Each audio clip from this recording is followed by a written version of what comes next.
July 9th, 2013. This is the infamous day that one of the most bizarre disappearances in National Forest history took place. A 19-year-old girl and some of her friends were staying at a remote campground in Washington state, and their trip had started off uneventful. However, this would soon change because during the evening, the girl stood up and told her friends that she would be going out on a spiritual quest. She then stripped completely naked and marched out of the campground carrying only a small fanny pack. She wasn't even wearing any shoes. And while this basic explanation of the story might already seem extremely bizarre, I assure you that the more details you learn, the more confused and perhaps disturbed you will become. As this mystery has dragged on, more and more important yet unanswered questions have emerged. Why did she take off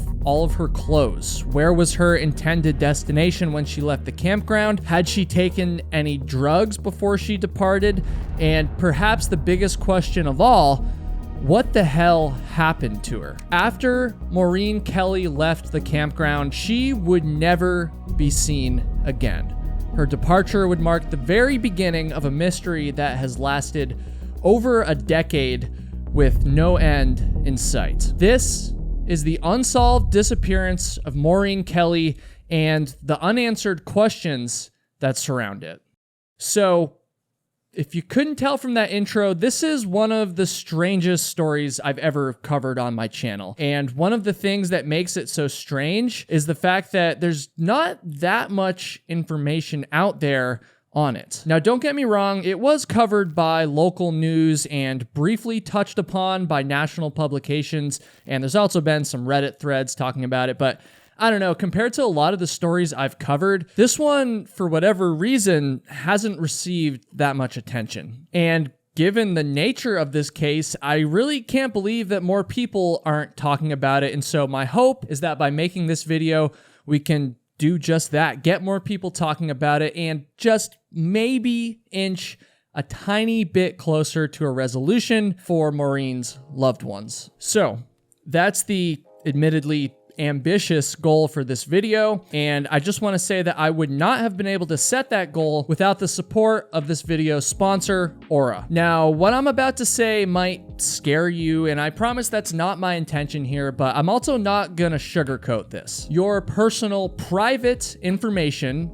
I'm talking things like your phone number, your address, your full legal name, and much more, is most likely publicly available on the internet for anyone to see. And as if that's not bad enough, the people who sell your private information are making bank off of it. This is something that's driven me nuts for the last few years, honestly. I was getting a ton of annoying spam calls, and I was even getting these text messages with malicious links in them, super sketchy. But thanks to Aura, I don't have to worry about this anymore. And that's because Aura can identify the data brokers who sell your information publicly and submit takedown requests to them, which these data brokers, these scumbags, are legally obligated to comply with. In short, Aura will get your private information off of the internet. And Aura doesn't stop there either. They also provide you with tons of online security tools such as a VPN, antivirus software, identity theft insurance, and much, much more. And the best part is that you get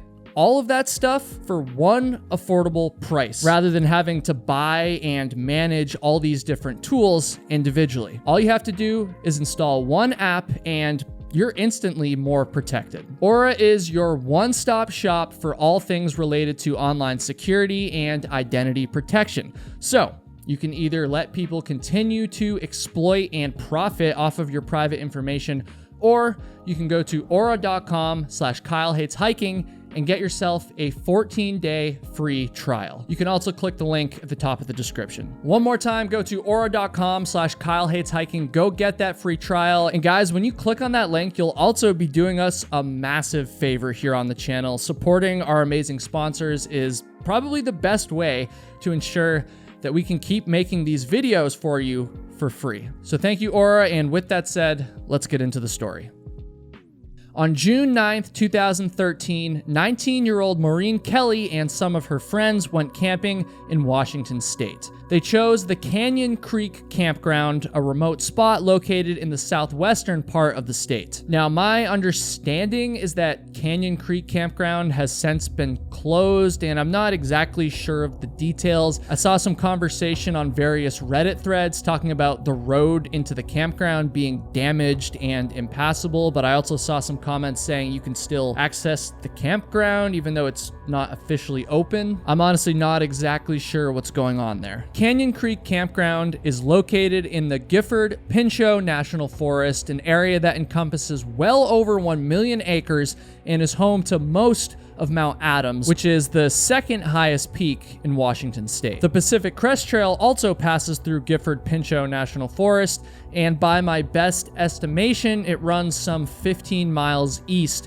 of Canyon Creek Campground. Maureen Kelly is not the only hiker to have disappeared in Gifford-Pinchot National Forest. In fact, a few months after she vanished, Christopher Zitzowitz disappeared further east in the national forest in the vicinity of Goose Lake. He has never been found, and it's suspected that he fell into one of the caves or lava tubes in the area. But back to Maureen Kelly, she actually went by a nickname, which was Anu, and she was from Vancouver, Washington, which is a suburb of Portland, Oregon, just a bit north of the city. I'm not gonna lie, there isn't too much public information available about Anu, but I did find that she graduated from Lewis and Clark High School and that she was a very talented musician. In a disturbing twist, this video right here of her playing was recorded only 2 days before she went missing, and she was known as a great singer and ukulele player by her friends and family. Her half-sister described her as, quote,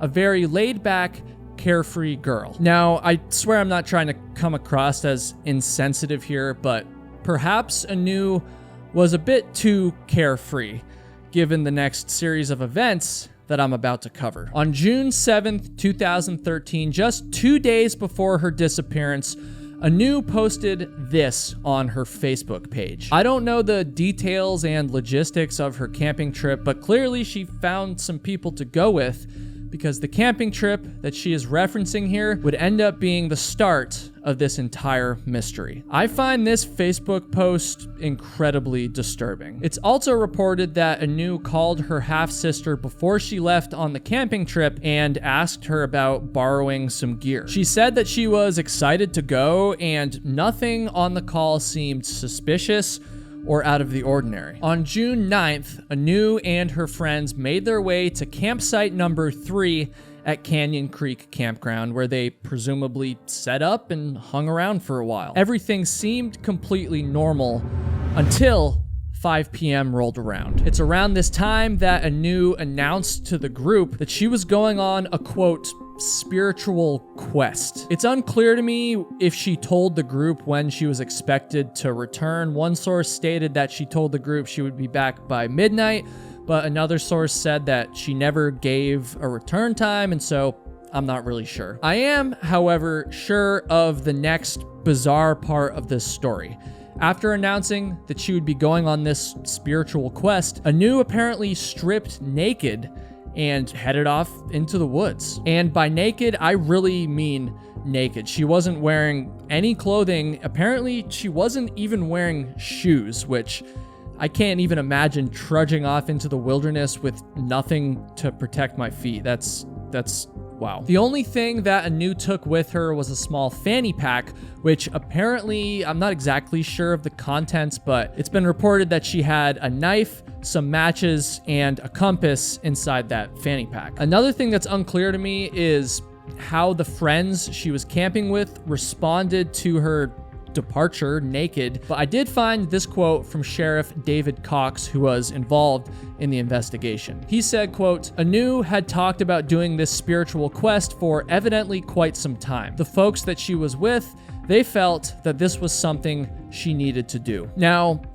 on this note, I do want to say that I noticed a number of people in various threads and online discussions being quite harsh towards her friends for allowing Anu to just venture off on her own. I think it's safe to say that yes, allowing your friend to just head off into the wilderness alone, completely naked, was not the right move. But before you start ripping on her friends in the comments section, let me just say this. It's easy to criticize people's actions in the wake of a tragedy like this, but I'm assuming these friends were similar age to Anu. They're probably, 18, 19, young adults with limited outdoor experience. And let's be honest, we all made bad choices when we were that age. And also, imagine you're out camping with a group of friends. I don't know, it's a lot easier said than done to be the one person who kind of speaks up and objects to what one of your other friends is going to be doing and their decision making. So I don't know, just keep all of this in mind before you start blaming Anu's friends. It's like, yeah, they probably should have said something, but I don't know. I think it's a little more complicated than that. And at the end of the day, Anu and Anu only is responsible for the choices that she made. After Anu left Canyon Creek Campground, she was never seen again. And to her friends' credit, they did actually report her missing quite quickly. I would even say a lot faster than usual compared to other stories I've covered on this channel. Just after midnight, so this is going to be really early on, June 10th at this point, her friends called the sheriff's office and reported that Anu had not returned to camp. A search was quickly launched, and initially it actually seemed quite promising. Very quickly, searchers located some bare footprints that were the same size as Anu's feet, and they were able to follow them across Canyon Creek, which would have been the first obstacle that Anu would have faced after leaving the campground. The footprints then led up out of the canyon until they intersected Forest Road 54. This meant that Anu traveled roughly 600 feet-ish, at least 600 feet, I should say, which might not sound like much, but I do want you to keep in mind that this is very difficult terrain, especially if you're walking barefoot. One of the volunteer searchers was quoted saying, "It's very, very steep. So how she got down there barefoot," referring to the creek that is a wonder. And how she came up out of the bottom is a wonder. Once searchers reached Forest Road 54, they were unable to follow Anu's tracks any further. They even brought in canine units, but unfortunately, the dogs couldn't pick up any further scent. They continued searching for the rest of the day, finding no further clues. Searches resumed the next day with similarly disappointing results. Maureen Kelly was nowhere to be found. Now, I'm a little bit confused about the details of the search after this second day. Apparently the search was suspended. I don't know, that just seems pretty early to me, but then it resumed shortly after, I guess. I didn't really get a clear answer as to what happened there. But regardless of this temporary pause, the search continued until June 15th. And on that day, 75 volunteers combed through 4 square miles of terrain all the way until 6 p.m. And at that point, they still hadn't found anything, and the search was officially called off. To this day, the fate of Anu remains a mystery. So that's the story, essentially, but it's not the end of the video. I'm guessing that all those details left you confused and with a lot of unanswered questions, and if that's the case, you're not alone. I feel like the official reporting on this case left a lot to be desired, and to be clear, I'm not trying to blame the searchers or even the media here. We just don't know very much about what happened, and unfortunately, we're really only left to speculate. So yeah, I have a lot of unanswered questions, and the first one is related to Forest Road 54, where searchers lost Anu's tracks. So this seems like an obvious lead. I mean, doesn't it? If her tracks stopped at the road, is it possible that she was picked up by a passing vehicle, either voluntarily or against her will? This would be, and I guess still is, a promising theory, but the police have come out and stated that they don't believe foul play was involved with her disappearance. But I don't know, can we be so sure about that?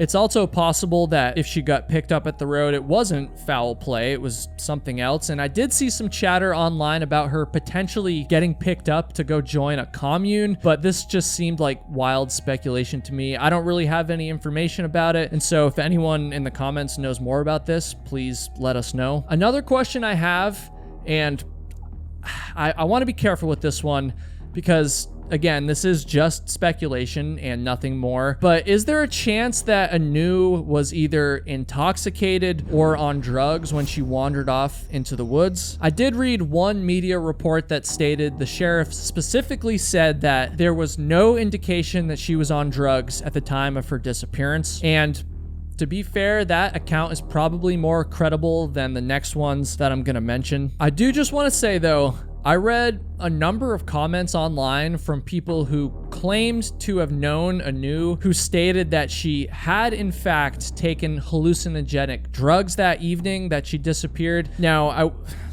in almost every case I've covered, I've seen wild speculation on Reddit forums and other places online, and I normally don't take these comments very seriously. In this case, I saw a number of comments from different people stating that she was not sober, and given the bizarre details of her disappearance, mostly the fact that she stripped naked, to be honest, I don't know, this does seem like consistent behavior from someone who was maybe not in the right state of mind. But again, make no mistake about it, this is just speculation, and so while I do think it's worth a mention here, I'm still hesitant to really take these claims seriously. And also, I can't help but wonder what her intended destination was when she wandered off from the campground. Now, it's definitely possible that she was just planning on strolling around, but if we do find out that she had a specific endpoint in mind, that could really help to narrow down the areas to search. And also, I gotta ask, I mean, another pretty obvious question, why was she naked? I guess you could chalk it up to the whole spiritual aspect. I mean, that is probably the reason why, I guess, but like, I don't know. Even with that in mind, it still just feels bizarre that she would take off all her clothes, especially her shoes. And let's be honest, perhaps the biggest unanswered question of this entire mystery is what the hell happened to Maureen Kelly? And there's a few possible scenarios at play here, one of them being the aforementioned possibility that she got picked up at the road. But then again, the authorities don't really seem to believe that this happened. At least that's the interpretation I got from researching this case, which leaves the obvious theory that she just wandered off into the woods, maybe got lost or injured, and died as a result. Now, in my opinion, this is probably the most likely outcome. She easily could have become immobile due to a foot injury, because again, she wasn't wearing shoes, or maybe she could have fallen more easily because she didn't have good traction on her feet. And another thing I need to mention here is that the weather around the time of her disappearance makes this theory even more probable. Temperatures were mild the evening that she disappeared, but they did apparently drop into the 40s later on that night, and there was also some light rain as well. This makes hypothermia a very real possibility, so perhaps she died as a result of that, especially given she didn't have any clothing to keep her warm or to protect her from the elements. But again, if that's the case, then why hasn't her body been discovered? I mean, it's been over 10 years and a lot of searching at this point. I always do my best researching these stories, but this is such a wild one, and honestly, there's not that much information, so there's definitely a chance I missed something. So if you have any more important details, please leave them in the comments. We may never know what happened to Anu, but I really do hope that someday her friends and her family are able to get some closure. It's a bizarre and tragic situation, and I don't know, I hope that some increased awareness of this case will someday help lead to a resolution. I send my best wishes to her loved ones, and I encourage you to do the same in the comments section. On a less important note, if you made it this far into the video, I ask that you consider hitting the subscribe button and help us get to our next goal of 500,000 subscribers. We recently passed 300,000, and I'm so grateful for all of you who have already subscribed. But I do know for a fact that the vast majority of you watching right now have not subscribed. So if that's you, please subscribe to the channel, especially if you're a repeat viewer. Thank you all so much for watching, and please keep Maureen Kelly, her friends, her family, all of her loved ones in your hearts.